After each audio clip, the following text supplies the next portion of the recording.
आपका चमत्कार छोटा नहीं है आज। Your miracle is not small today. आप लाल कीचड़ पार करके आए हो।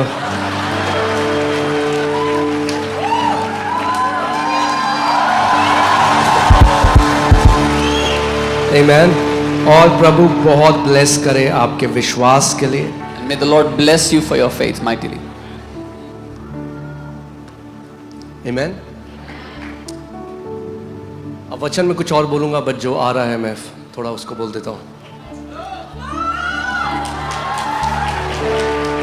अगर आप परमेश्वर में बढ़ना चाहते हो, अगर आप चाहते हो कि आप वहां पहुंचो जहां परमेश्वर आपको ले जाना चाहता है, तो कई बारी प्रभु चीजें आपके पास नहीं लेके जाएगा, एक जगह रखेगा और आपको बोलेगा वहां जा। If you want to grow in the Lord, many times the Lord will not keep things close to you, but He will keep it somewhere and tell you to go there. Okay Elijah जो नबी है, उसको परमेश्वर ने कहा वहां जा, वहां मैंने तेरे लिए प्रोविजन रखा है। अब मेरा सवाल है, परमेश्वर वो प्रबंध वहां भी तो भेज सकता है जहां एलाइजा है। God told Elijah, go there, I have made provision for you there, but God could have given the provision right where Elijah was.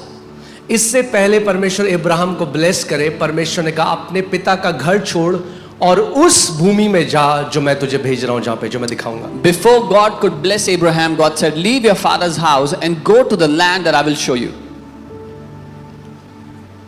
Okay तो आप जो लाल समंदर भाग करके आए हो आज, So you who have come parting the Red Sea, आमीन। प्रभु करे कि आप बेस्ट देखो अपनी लाइफ में। may you see the best of God in your life.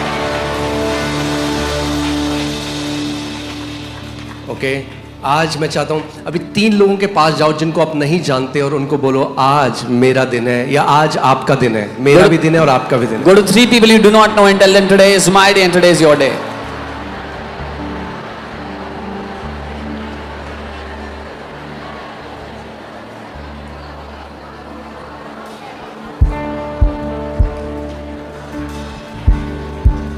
आमीन। बस 3 ही है, 3।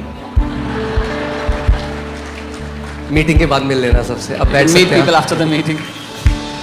बैठ जाइए। You can be seated. Okay आज हम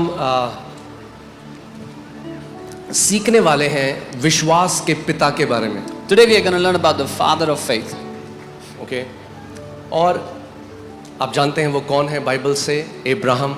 And the Bible tells us it's Abraham. Bible में इब्राहिम को 300 बार मेंशन किया गया है, या 300 बार बाइबल इब्राहिम के बारे में बात करती है। The Bible mentions Abraham 300 times or talks about him. Okay इसका मतलब जरूरी है कि बाइबल चाहती है हम इब्राहिम के बारे में समझें, सीखें। So the Bible requires for us to learn about him, to know about him. Okay और बाइबल रोमियो 4:16 में कहती है वो केवल यहूदियों का पिता नहीं, मगर वो आत्मिक पिता है सारे उन लोगों का जो विश्वास के हैं। And the Bible tells us he's not just the physical father of the Hebrew, the Jews, but he's the father of all those who in faith. इसलिए आप आजकल देखेंगे इतना कुछ चलता है, वो कहते हैं क्या ये किसी को स्पिरिचुअल फादर मत बोलो, क्योंकि वो नहीं समझते कि जहाँ बाइबल यहाँ पे स्पिरिचुअल फादरिंग की बात कर रही है, वो बात कर रही है किसी ऐसे व्यक्ति के उदाहरण को मानना। स्पिरिचुअल फादर का मतलब नहीं कि वो परमेश्वर की जगह ले ले। Okay. That's why people don't understand today when spiritual fathering is being talked about. It doesn't mean that your spiritual father replaces God or takes their place. पौलुस कहता है कि इब्राहिम हमारा आत्मिक पिता है विश्वास का। Paul says Abraham is our father of faith. पौलुस स्वयं कहता है मेरी नकल करो जैसे मैं मसीह की नकल करता हूं। Paul says imitate me as I imitate Christ.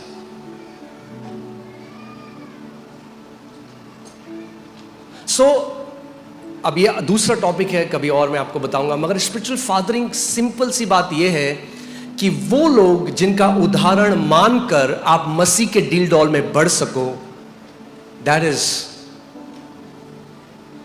Spiritual fathering. Spiritual fathering simply is the examples in the body of Christ whom you can take and grow in the stature of Jesus. Amen. अगर एक true spiritual father है किसी का, तो वो मसीह की तरह बढ़ेगा। If someone is a true spiritual father to someone, then this person will truly grow like Christ. Okay but आज कुछ और टॉपिक है तो मैं आपको कुछ और बताना चाहता हूँ. But the topic is something else today. Alright, so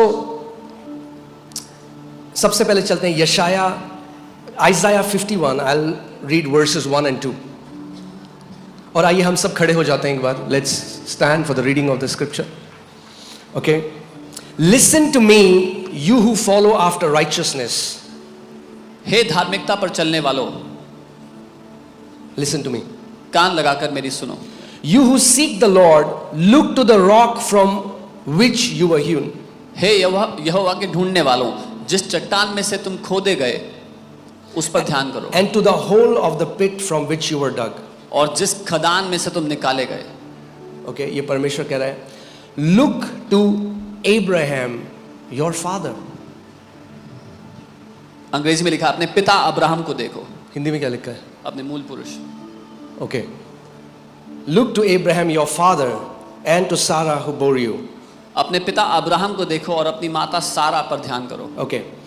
So परमेश्वर पिता, हम आज प्रार्थना करते हैं कि तेरा वचन हमारी आंखों को खोले, Father, we pray that your word will open our eyes today. कि हम उस विश्वास को सीख सकें जो आपने इब्राहिम को सिखाया, That we can learn the faith that you taught to Abraham.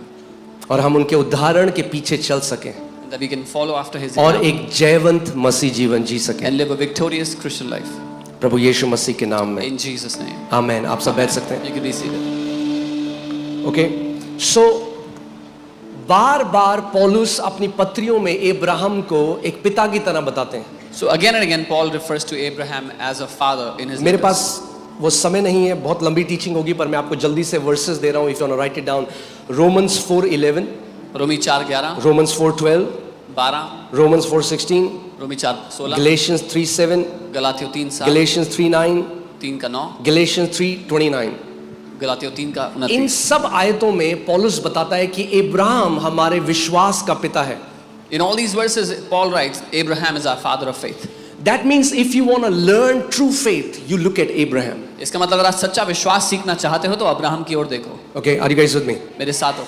अगर विश्वास सीखना है तो बाइबल कह रही है, परमेश्वर कह रहा है, look to Abraham your father. If you want to learn faith, the Bible is saying Abraham की ओर देखो, अपने पिता की ओर. क्योंकि यूजुअली इस बात को समझो, जो आपके उदाहरण हैं आप वैसे ही बढ़ने लग जाते हो, और जो फल उनके जीवन में है वही फल आपके जीवन में भी होने लग जाते हैं. Because you start to grow like those who are your examples, and the fruit they have in their life, you will also start to have in your life.